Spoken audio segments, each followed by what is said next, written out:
and welcome to the Watchman. 1,000 years ago, 100 years ago, it would have been impossible.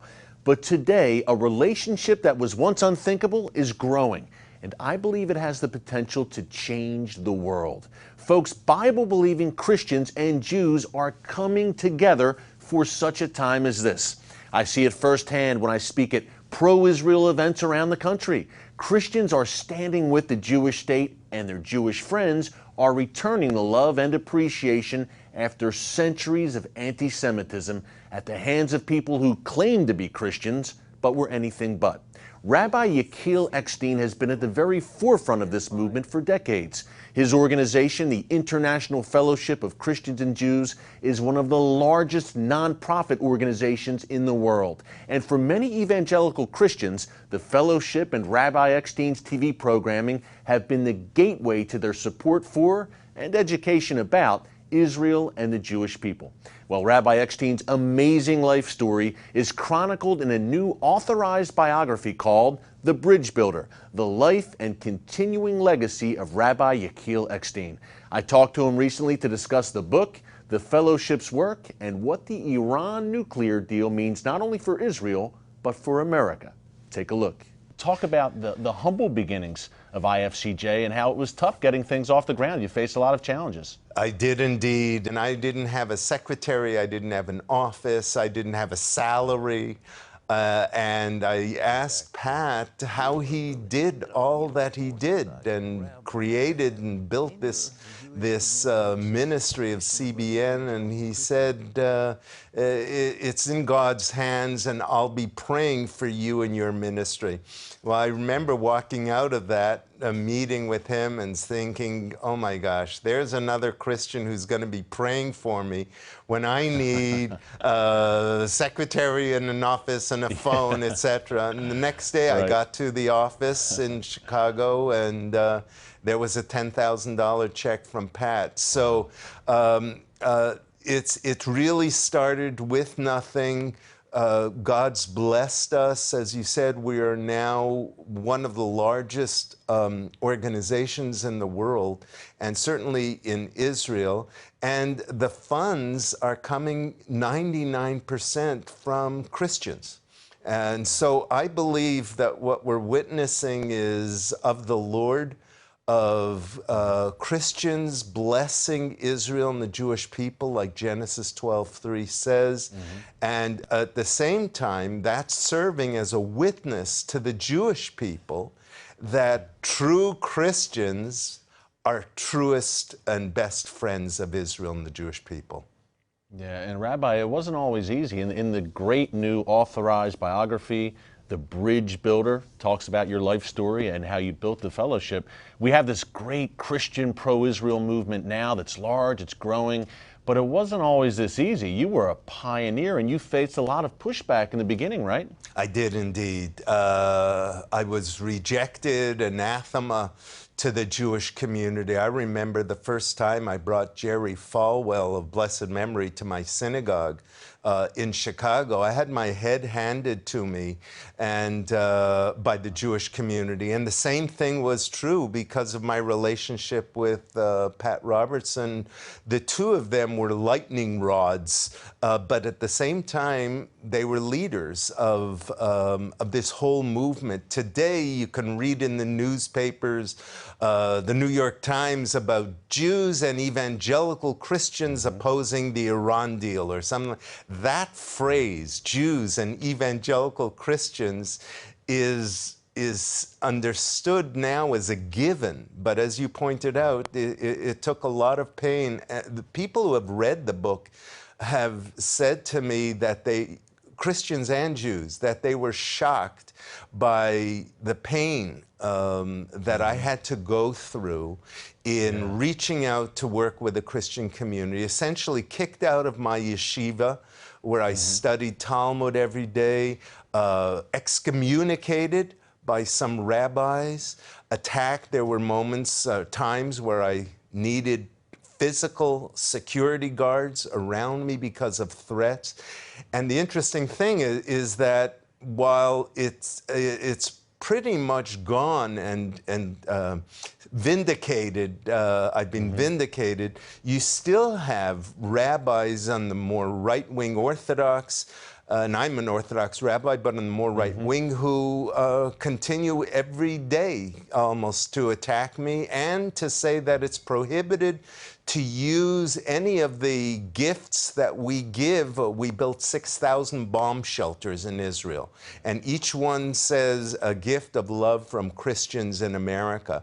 There are rabbis who say that even in the case of war, they're not allowed to go into that bomb shelter because it was given by Christians. So you still have some groups and some individuals that can't accept the fact that after 2,000 years of fratricide and enmity, there is a new, true Bible-believing Christian that has emerged, and they are our best friends and allies. Yeah. And who understands the Jewish roots of Christianity. I want everyone to understand, Rabbi, in the book, it's one of the things that struck me as well, the great personal sacrifice you paid and a lot of torment, a lot of pain to pioneer this movement. All of us in the pro-Israel movement owe you a great, great debt for your vision, your bravery, your courage here. Thank you. I want to talk a little bit more about what we're going to talk about Iran in the time we have left,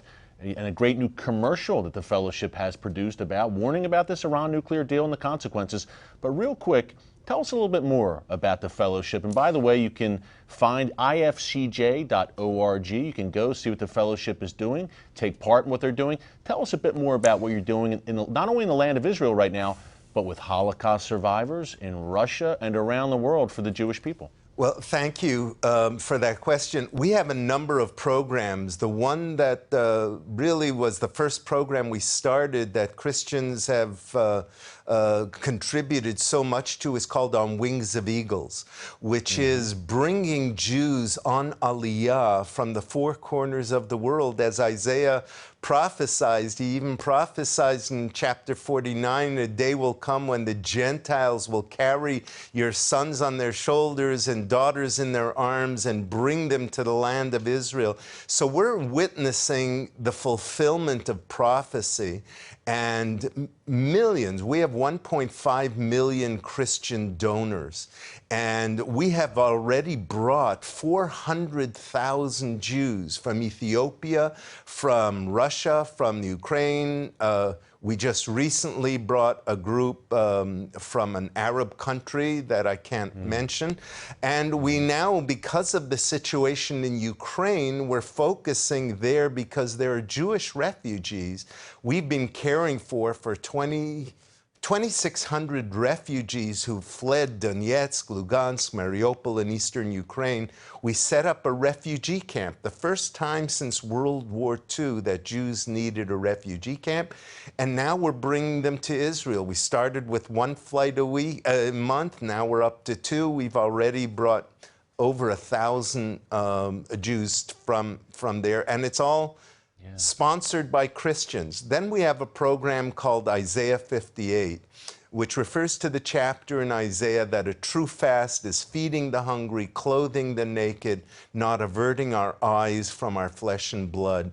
And that helps elderly in the former Soviet Union, children in the former Soviet Union, orphans, street children, and we Holocaust survivors. Holocaust survivors. We've been through so much already. Yes. And then we have with food, clothing, medicine, heating, fuel.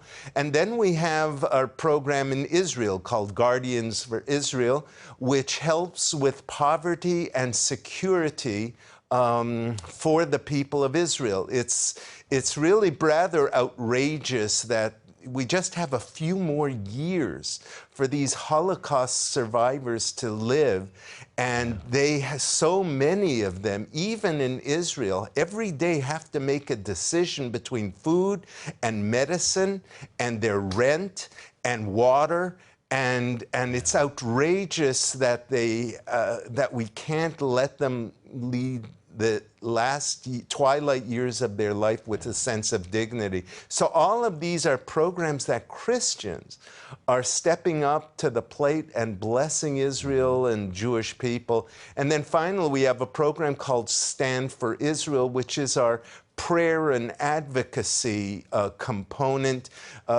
which we just have now taken to direct towards the Iran treaty that America has. We've already, and the ad that you referred to, which is now on Fox and different Rabbi, places. we're going to take, let me stop you right there for a second. We're going to take a look at the ad right now. Folks, this is an ad by the International Fellowship of Christians and Jews warning about this disastrous Iran deal. Take a look. 10, 9, 8, 7, 6, 5, 4, 3, 2, 1. Do you not feel like a...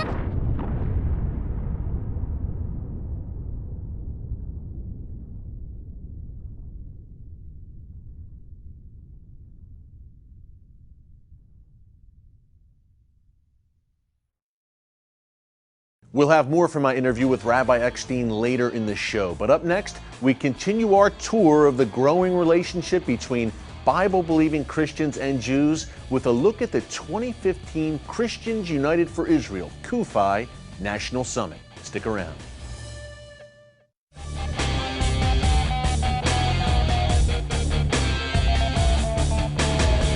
And welcome back. Since its founding in 2006, Christians United for Israel, CUFI, has grown into the largest pro-Israel organization in America, with over 2.2 million members. At its Washington summit recently, supporters of Israel from around the country gathered to stand up for the Jewish state and to stand against an Iran nuclear deal that is a disaster. I was honored to speak at the summit, and along with my CBN News colleague Angela Zatopek, filed this report. Take a look. Good afternoon, everybody. With the Obama administration and other world powers agreeing to a much criticized nuclear deal with the Iranian regime, Israel is counting on its friends in America to step up and speak out. This week in Washington, Christians United for Israel did not disappoint. With Iran marching towards a nuclear weapon and ISIS marching towards its borders, Israel is in a very precarious position. That's why thousands of Christian supporters of the Jewish state came here to Washington to make their voices heard. CUFI founder, Pastor John Hagee, announced that his group is opening an office in Washington, D.C. to mobilize politically on issues affecting Israel. The CUFI Action Fund's first priority is to press Congress to stop the Iran nuclear deal. Our mission for the future is to defend the state of Israel and the Jewish people in a world where the Jewish people are being targeted for assassination. Hagee was joined by several Republican candidates in calling the Iran agreement an historic mistake for Israel and America. There's no way to have a legitimate framework with people who are continued sponsors of state terrorism. We need to have a deeper debate about this and a recognition that past is prologue. History is full of examples of when you enable people or regimes that don't embrace democratic values without any concessions, you get a bad result. Israeli Prime Minister Benjamin Netanyahu also addressed the summit via satellite, warning that radical Islam is on the march against both Christians and Jews. Friends, the Middle East is imploding all around us. States that have existed for a century are disintegrating. I've said it before, and I'll say it once again tonight. Israel has no better friend than America, and America has no better friend than Israel. With an agreement reached between the West and Iranian leaders, Congress will now weigh in. Israel's ambassador to the United States encouraged CUFI members to continue to make their case to lawmakers. Last year, as Hamas missiles rained down from Gaza on Israel, I stood at this podium to ask you to stand with Israel during war. Tonight, I ask you to stand with Israel to prevent war. A regional war that could rage out of control if Iran acquires nuclear weapons and sparks a nuclear arms race among the Muslim nations of the Middle East. Up next, we share some clips from my speech at the CUFI Summit, Iran, ISIS, and why you, as an American, should care. Don't move.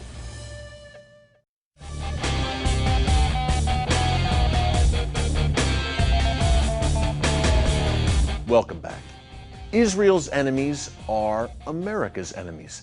It's a point I make often on this show, and it was the theme of my message recently at the 2015 CUFI Washington Summit. I was joined on the Middle East briefing panel with great speakers like the Wall Street Journal's Bret Stephens, Gary Bauer, and American Jewish leader Malcolm Hoenlein. Take a look. Today, I want to talk about the shared, key word, folks, shared threats gathering against Israel and America. Israel's enemies and America's enemies are one and the same. I want to talk about 1 and 1A, Iran and ISIS, and why you should care. Look, we have a lot of Americans today who are sitting there and they're looking at the chaos, the madness unfolding in the Middle East, and they say, hey, tough break for Israel. Tough break for those Christians that are literally losing their heads in the birthplace of Christianity, the cradle of the faith. It's a shame for them, but guess what? The Kardashians are on, and I have my iPhone, and it doesn't affect me. Folks, we need to shake people from their slumber here in America and let them know that, yes, it does affect you. I'm going to show you how today in the short time I have. Number one, ISIS. You may have heard of them. They now have a caliphate, a self-declared Islamic State covering 36,000 square miles of territory in the heart of the Middle East. Folks, that's an area the size of Great Britain. That's astounding. In such a short period of time, ISIS now, look, ruling over 8 million unfortunate souls in Syria and Iraq and spreading its tentacles throughout the Middle East and North Africa, into Yemen, Saudi Arabia, Lebanon, Nigeria, Algeria, Tunisia, Egypt, Sinai, at Israel's doorstep. ISIS is at Israel's doorstep, I repeat. Not only in Egypt, in the Sinai Peninsula, but in Syria, creeping ever closer to the Golan Heights. Horrible what's happening in the Middle East, but why should you care? Here's an example. Recently, our FBI Director James Comey made a very stunning statement. He said that in all 50 U.S. states right now, we have investigations ongoing into ISIS-related activity on American soil. So, ladies and gentlemen, what our FBI director is saying is that literally in every state of the union, including Alaska and Hawaii, we have a network of ISIS supporters and sympathizers. No matter which state you're from, they're in your backyard. That's not alarmism. I'm quoting our FBI director. And folks, what he was saying is that the barbarians are not just at the gates, they're inside the gates. Folks, the first rule of war: know your enemy. If you do not know the enemy, you cannot defeat the enemy. The Iranian regime knows us. They've taken our measure. They smell weakness. It's all about ideology. Terrorism is only a tactic. If you don't understand the apocalyptic ideology of this Iranian regime, you're in big trouble. Unfortunately, our current leadership does not understand. You, in 2015, the Bible talks about the men of Issachar, an elite group of 200 men surrounding King David who knew the signs and the times and knew what Israel should do about it. You are the men and women of Issachar, CUFI. Coming up, more from my interview with Rabbi Yechiel Eckstein. Stick around.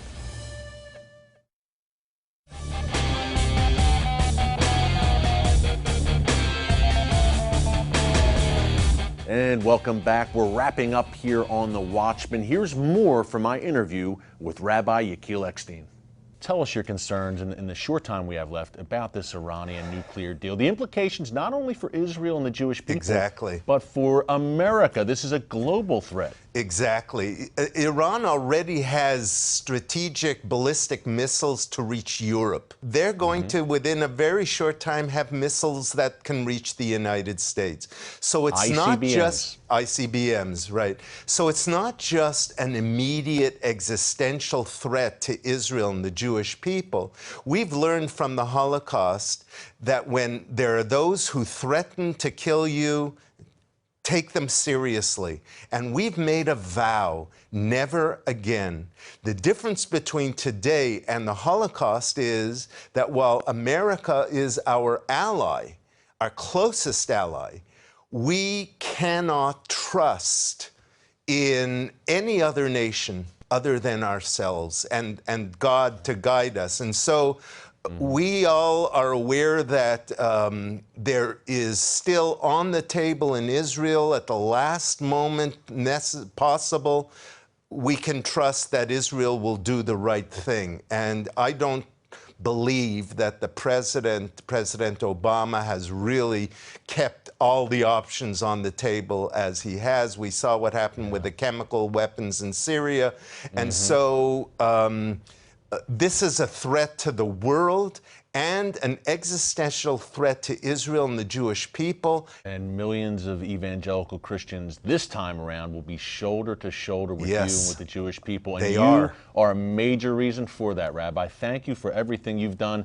Thank you for warning about this Iran deal. And folks, pick this book up. You see it right here, The Bridge Builder. It is a great authorized biography of Rabbi Eckstein, his fascinating backstory. It's inspiring. I encourage you to pick it up, and it makes sense of a lot of things that are going on today. So, Rabbi Eckstein, thank you so much. It's ifcj.org. Check it out. Rabbi, keep up the great work. God bless you. Thanks for joining us today. Thank you, Eric. Shalom to you all. Thanks to Rabbi Eckstein for joining us. Again, folks, the book is called The Bridge Builder. Pick it up. It's a great read. And thank you for joining us here on The Watchman. Until next time, God bless you, and remember, never hold your peace.